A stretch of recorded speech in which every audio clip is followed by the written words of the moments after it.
لباسهای تنگ مادرزنم نظرمون جلب کرد. با اون آرایش ملیحی که گذاشته بود نظر هر کسی رو جلب میکرد. برخلاف پدرزنم خیلی جوان‌تر به نظر میرسید. اول از همه خودمو معرفی کنم. رامین رستگاری هستم، رئیس شرکت پدریم که بعد از بزرگ شدن و دریافت مدرک تحصیلی از خارج برگشتم ایران و پدرم یکی از شرکت‌های خودش رو به من سپرد. تو آینه به خودم نگاه کردم. یک مرد کامل بودم که آرزوی هر دختری قبل از ازدواج بود. با دخترهای زیادی ارتباط داشتم.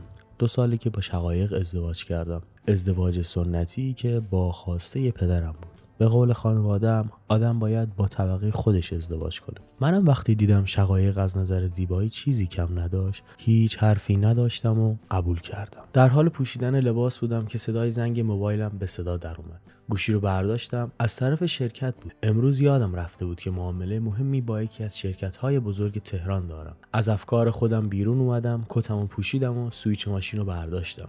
و راه افتادم سمت شرکت. امروز شقایق رفته بود خونه پدریش به خاطر اینکه یکم احوال پدرزنم ناخوش بود و تازه از بیمارستان مرخص شده بود. منم بهش قول دادم که بعد از تموم شدن ساعت کاریم میرم سمتش. ماشین رو روشن کردم و راه افتادم سمت شرکت. حدود چند ساعتی جلسه طول کشید و بعد از اینکه تمام کارها اوکی شد و معامله خوبی باهاشون صورت گرفته بود، هر دو طرف راضی بودند و با لبخند رضایت رفتم دفتر خودم و مشغول چای خوردن شدم. کارهای زیادی داشتم که باید انجام میدادم و بعدش میرفتم خونه پدرزنم. بعد از اتمام کارهای خودم راه افتادم سمت خونه‌شون. تو راه با خودم جعبه شیرینی و یه سری چیزا بردم. برای من به عنوان دامادشون خوب نبود دست خالی برم خونه‌شون. وقتی رسیدم ماشین رو توی پارکینگ پارک کردم و وسیله‌ها رو برداشتم و رسیدم. زنگ در رو زدم و دقیقه طول کشید تا شقایق با چهره خسته در رو باز کرد. سلام کردم و حالشو پرسیدم. یه جورایی دلم براش تنگ شده بود. بوسه‌ای به پیشونیش زدم و وسیله‌ها رو دادم دستش. کت خودم رو درآوردم و رفتم داخل. پدرزن و مادرزنم توی سالن نشسته بودن. منم بعد از سلام و احوال پرسی رفتم روی یکی از مبل‌ها نشستم. شقایق هم رفته بود توی آشپزخونه که برایم لیوان آبی بیاره. مشغول صحبت کردن و اینا بودیم که لباس‌های تنگ مادرزنم نظرمو جلب کرد. با اون آرایش ملیحی که گذاشته بود نظر هر کسی رو جذب می‌کرد. برخلاف پدرزنم خیلی جوون به نظر می‌رسید. از شقایق شنیده بودم که 17 سال با هم اختلاف سنی داشتن. حالا این حجم از اختلاف سنی رو دیگه دلیلشو نمیدونم. فکر کنم توجه کرد که دارم بهش نگاه میکنم. انگار بدش نمیومد. سری روم رو اون طرف کردم که شقایق از آشپزخونه با لیوان آبی بیرون اومد. ممنونم عزیزم. لیوان آب رو یک جا سر کشیدم. خیلی تشنم شده بود و خسته بودم. امروز زیادی کار کردم. بعد از نیم ساعت خوشوبش کردن با هم دیگه شام آماده شده بود و همه رفتیم سر سفره نشستیم و مشغول خوردن شام شدیم. شقایق یک طرف من نشسته بود و مادرزنم روبروی من بود و پدرزنم هم همون جای همیشگی. شقایق چند نوع غذا درست کرده بود. با اینکه زیاد نبودیم ولی با شناختی که ازش دارم میدونم خیلی کدبانو هست برای خودش. اینم بگم که 2 داداش داره که یکیش ازدواج کرده و دومی هم مجرد و 16 سالشه که هر دو اون روز خونه نبودن. مشغول غذا خوردن بودم که متوجه نگاه‌های مادرزنم به خودم شدم. معلوم بود میلش زیاد بود و پدرزنم هیچ قدرتی نداشت. با این اوضاعی که داره خندم گرفت واقعا. مشغول غذا خوردن شدم. بعد از اینکه شامو تموم کردیم شقایق و مادرش مشغول جمع کردن سفره بودن. تا ساعت 10 دیگه رفع زحمت کردیم و برگشتیم خونه خودمون. وقتی رسیدیم شقایق رفت حموم و منم بعد از دوری 2 روزه طاقت نیاوردم و رفتم دنبالش. لباسامو درآوردم و وارد حمام شدم. اولش جا خورد. بعد دیدم خودش هم دلش می‌خواست و حدود 2 ساعت و نیم بعدش خوابیدیم. یه هفته گذشته بود توی شرکت بودم که شقایق زنگ زد و گفت پدر مادرش میخوان بیان خونمون. یه سری وسیله باید با خودم ببرم خونه. منم بعد از اینکه کارم تموم شد رفتم بازار و کلی خرید کردم و برگشتم خونه. دیدم هنوز نیومده بودن. رفتم بالا و لباسامو عوض کردم و دوش آب گرمی گرفتم و بعدش رفتم توی سالن نشستم و منتظر بودم تا بیان. حدود 1 ساعت بعد زنگ خونه به صدا در اومد و رفتم در رو باز کردم. شقایق آشپزخونه بود و بعد از سلام و احوال پرسی با پدرزنم راهنماییش کردم بره سالن. نوبت به مادرزنم که اسمش سمیه بود رسید. با هم دست دادیم و که گفت سلام بر داماد گرامی، امیدوارم حالت خوب باشه. بعد ناباورانه نزدیکم شد و یه بوسه به لپم زد. چشمکی زد و رفت داخل. از رفتارش خندم گرفته بود. با اینکه مادرزنم بود ولی هم جوون بود و هم زیبا که میتونه هر مردی رو به خودش جذب کنه. و قطعاً من از این قاعده مستثنا نبودم. در رو بستم و رفتم داخل. همگی نشستیم توی سالن. شقایقم پیش ما اومده بود و سمت راستم سمیه نشسته بود که هر حرفی رو برای بحث کردن و هم کلام کردن با من باز میکرد. منم متوجه این رفتار شدم. فهمیدم که این موضوع عادی نیست. بعد از خوردن شام همگی رفتیم توی حیاط پشتی خونه نشستیم و کلی چیزای متنوع آماده کردیم که شقایق با پدرش رفتن داخل. چون پدرش خسته بود بردش اتاق بالایی که کمی استراحت کنه. من و سمیه هم با هم نشسته بودیم حیاط که دیدم اومد پیشم نشست. میدونستی رامین جان ما امشب خونتون میمونیم. میدونم دنبال چی بود. منم به روی خودم نیوردم و گفتم خب مشکلی نیست، خونه خودتونه، راحت باشید. اونم خندید. میدونم مشکلی نیست، به هر حال خونه دخترمه، ولی عزیزم نظرت چیه که با هم حال کنیم؟ یه پوزخندی به افکار خبیثی زدم و درست ازدواج کرده بودم ولی مرد تنوع طلبی بود. بعدم نمیومد کمی حال کنم، اما هیچی نگفتم. اون گفت اگر میل داری من امشب تا صبح بیدارم و عزیزم. بلند شد و رفت. شقایق اومد. مامان کجا داری میری؟ به این زودی؟ هنوز اول شبه. گفت عزیزم میرم یه خورده استراحت کنم، سر درد دارم. شب بخیر گفت و رفت. شقایق اومد کنارم نشست و در آغوشم گرفت و سرش رو روی شونم گذاشت و گفت میدونی چقدر دلم برات تنگ شده بود آقایی؟ منم خندیدم و گفتم میدونی چقدر مشتاق صدات بودم خانومی؟ خنده کرد و مشغول بازی کردن با موهاش شده بودم و بعد از 1 ساعت که نشسته بودیم گفت آقایی نظرت چیه برای امشبمون برنامه ریزی کنیم؟ خندیدم و گفتم عزیزم شیطون شدی یا؟ اونم خندید و گفت خب نگفتی نظرت چیه؟ چیزی نگفتم. به هر حال هنوز فکرم درگیر سمیه و داشته‌هاش بود. دوست داشتم بودن رو با اون تجربه کنم. باشه گفتم، بوسه به پیشونیش زدم و رفتم داخل آشپزخونه. در یخچال باز کردم، لیوان آبی برای خودم ریختم و چشمم به قرص خوابی که قبلا برای سردردم به خاطر اینکه شبا خوابم نمیبرد افتاد. یه فکری به سرم رسید که میتونم به شقایق اینو بدم و هیچ مشکلی براش ایجاد نخواهد کرد. 2 تا لیوان شربت برای خودمون ریختم که توی کیش قرص گذاشتم. رفتم بالا توی اتاق خوابمون. دیدم روی تخت خواب دراز کشیده بود با اون لباس خواب عروسکیش. نشستم پیشش و گفتم فکر نمی‌کردم حوری تو خونه داشته باشی. خانم اومد خندید و لیوان شربت رو دادم دستش و تشکر کرد و شروع کرد به خوردن. منم شربتمو سر کشیدم. ربع ساعت گذشت که خوابش برد. منم سرشو گذاشتم روی بالشت و پتو رو انداختم روش.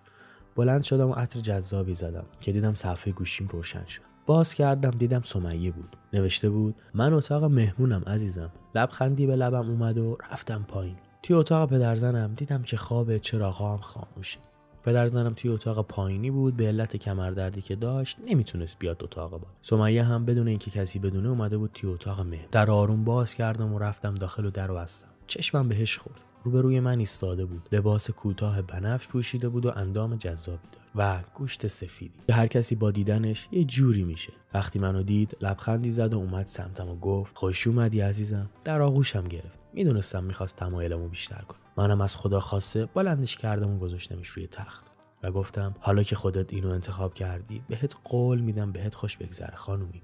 اونم قهقهه‌ای زد. لباسشو درآوردم و از لباس شروع کردم و رفتم پایین. با صداش منو دیوونه میکرد. حدود 2 ساعتی با هم بودیم. وقتی هر دومون به کام رسیدیم ساعت 4 صبح شده بود. سمیه تشکری کرد و رفت پایین. منم بوسه بهش زدم و رفتم سمت اتاقم. شب خوبی بود. خیلی لذت برده بودم باهاش. منم برگشتم پیش شقایق و خوابیدم. که بیدار شدم شقایق از حموم اومد بیرون و گفت صبح بخیر عزیزم. دیشب انگار زود خوابیده بودم. من منتظرت نموندم مگه نه؟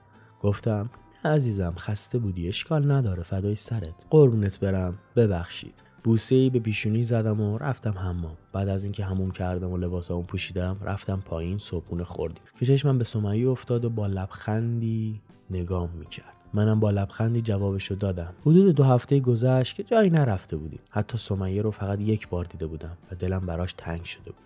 تا اینکه امروز شقایق زنگ زد که برادرش همه رو دعوت کرده باغ مخصوصشون، به خاطر اینکه بعد از 4 سال قرار بچه دار بشن. همگی هم از این خبر خیلی خوشحال بودیم و بهونه خوبی بود برای اینکه برم سمیه رو ببینم. امروز قرار بود با شقایق بریم بازار برای خرید هدیه و اینا. شقایق خیلی خوشحال بود. نمیخواست دست خالی خونه برادرش بره.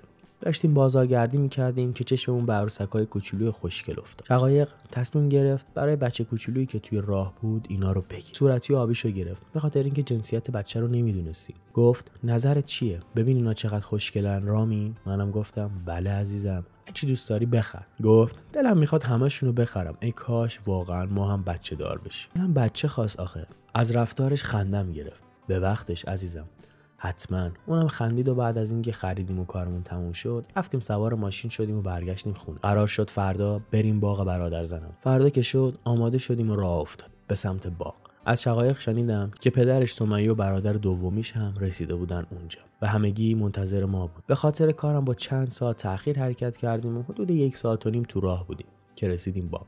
ماشینو پارک کردم و با هم رفتیم داخل حیاط که همه اونجا نشسته بودن و بعد از خوشوبش و احوال پرسی به برادر شقایق و زنش تبریک گفتم و در آغوش کشیدمش. داداش بالاخره بابا شدی، مبارکه. اونم گفت مرسی، روزی خودت داماد عزیزمون. هر دو خندیدیم و رفتیم سراغ بقیه. بعد از احوال پرسی نوبت به سمیه رسید که داشت نگام میکرد. باهاش دست دادم و به اونم به خاطر اینکه قرار نوه‌دار بشه تبریک گفتم.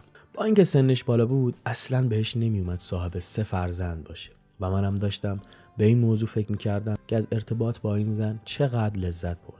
رفتیم روی مبل نشستیم و شروع کردیم به خوشوبش کردن که هر از گاهی چشمم به سمیه میخورد. میدونستم چی داره توی سرش میگذره. الان عصر بود و روز بهاری، هوا اینجا خیلی خوب شده بود. منم از حضور توی باغ خیلی لذت برده بودم. مشغول حرف زدن با برادر بزرگ شقایق بودم که صدای پیام گوشیم اومد. قفلشو باز کردم و دیدم سمیه پیام فرستاده. بیا آشپزخونه، منتظرتم. از حرفش جا خوردم. ترسیدم یکی متوجه موضوع بشه. وقتی دیدم همه سرگرم حرف زدن بودن از جمله شقایق، آروم رفتم سمت آشپزخونه. وقتی رسیدم دیدم سمیه اونجا ایستاده و منتظرم بود. وقتی منو دید سمتم اومد. خوبی عزیزم؟ گفتم خوبم. چی شده؟ گفت آخه دلت برای من تنگ نشده بود؟ یعنی فرستادم دنبالت که همدیگه رو ببینیم راحت باشیم. گفتم تو میدونی اینجا زیادی ریسک داره، نمیتونم زیاد دور و برت باشم. سمیه گفت میدونم چی میگی ولی من دلم برات تنگ شده. میدونم خودت هم دلتنگ منی عزیزم و این 2 روزی که توی باغ هستیم میتونیم راحت کنار هم باشیم. گفتم اگه شقایق یکی دیگه فهمید چی؟ گفت زیاد نگران نباش، کسی قرار نیست بفهمه عزیزم. مثل شبای قبل تو خودت بهتر میدونی چیکار کنی. اومد سمتم و شروع کرد ناز کردن و در آغوشم گرفت. منم میخواستمش. نزدیک گوشم اومد و گفت عزیزم امشب منتظرتم، بیا و بذار با هم در آرامش باشیم. بعدش بوسه بهم زد و رفت بیرون. منم یه جوری شدم، یه لیوان آب خوردم و رفتم بیرون. نمیدونم این زن چه جوری تونسته بود منو به خودش جذب کنه و اینجوری از خود بیخود شده بود. رفتم توی حیاط پشتی و دوباره پیششون نشستم. شقایق از بس گرم صحبت کردن بود متوجه ما نشد و بقیه هم همینطور. شب که شد بعد از خوردن شام و شیرینی ما مردا با هم پاسور بازی کردیم و کلی خندیدیم. هر 2 نفر یه گروه شده بودن. گروه ما 5-3 برنده شد. خانوما هم تماشا میکردن و کلی از سر و صدامون خنده‌شون گرفت. خلاصه شب خوبی بود تا اینکه آخر شب رسید. همه رفتن اتاقشون که استراحت کنن و قرار شد فردا همگی بریم کوهنوردی. رفتم تو اتاق دیدم شقایق تو همون. رفتم سراغ لیوان آبی که برای خودش گذاشته بود و قرص خوابی داخلش انداختم. بعد دراز کشیدم و خودمو زدم بخواب. شقایق که بیرون اومد و چشمای بسته منو دید بیدارم نکرد. اونم پیش من دراز کشیده بود و چراغا رو خاموش کرد. بعد 1 ساعت که چشمو باز کردم متوجه شدم خوابیده و لیوان آبی که قرص براش گذاشته بودم هم خورده. از تخت بلند شدم و خودم درست کردم و به سمیه پیام فرستادم. سلام، کجایی؟ اونم عرض 3 دقیقه جواب داد. اتاق سمت چپ طبقه بالا. منم رفتم طبقه بالا و وقتی رسیدم سری درو باز کردم و رفتم داخل. سمیه از پشت بغلم کرد و گفت منتظرت بودم عزیزم. گفتم خب به این انتظارش ارزش داشت نه خانومی؟ اون خندید و بله در جریانم. نشستیم با هم توی بالکن. کسی به اینجا دید نداشت. برام نوشیدنی آورده بود و کلی چیزای دیگه. در اتاق قفل کرد و شب خواب روشن کرد. اومد در آغوشم نشست و پیراهنمو در آورد و نوشیدنی رو داد دست. منم با یک حرکت سر کشیدم و بعد 1 ساعت از خود بیخود شده بودیم. هر دوتامون که منو انداخت روی تخت و خودشو انداخت روی من و لباس‌ها رو در آورد و شروع کرد.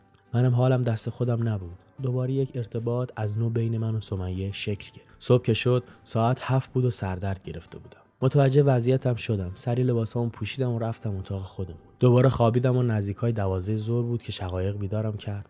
قرار بود امروز راه بیفتیم بریم کوهنوردی. منم سری پا شدم. با اینکه هنوز از نوشیدنی دیشب سردرد داشتم، رفتم حموم و یه دوش آب گرم گرفتم. و لباسامو پوشیدم و رفتم پایین. بعد از خوردن غذا آماده شدیم همگی بریم کوهنوردی. یه روز دیگه کامل گذشت و وقتی از کوهنوردی برگشتیم که حسابی هم خوش گذشته بود، دیگه تصمیم گرفتیم برگردیم خونه. وسایلامون رو جمع کردیم و خداحافظی کردیم و راه افتادیم سمت خونه. از اون روز به بعد که 1.5 سال میگذره همچنان من و سمیه مادرزنم رابطه داریم که هیچ کس ازش خبردار نیست. امیدوارم از داستانمون لذت برده باشید. مرسی که تا انتهای ویدیو با ما همراه بودید. لایک و سابسکرایب یادتون نره. همینطور ازتون ممنون میشم یه کامنت زیر این ویدیو برای ما بذارید. کامنت شما دلگرمی هست برای ادامه دادن ما.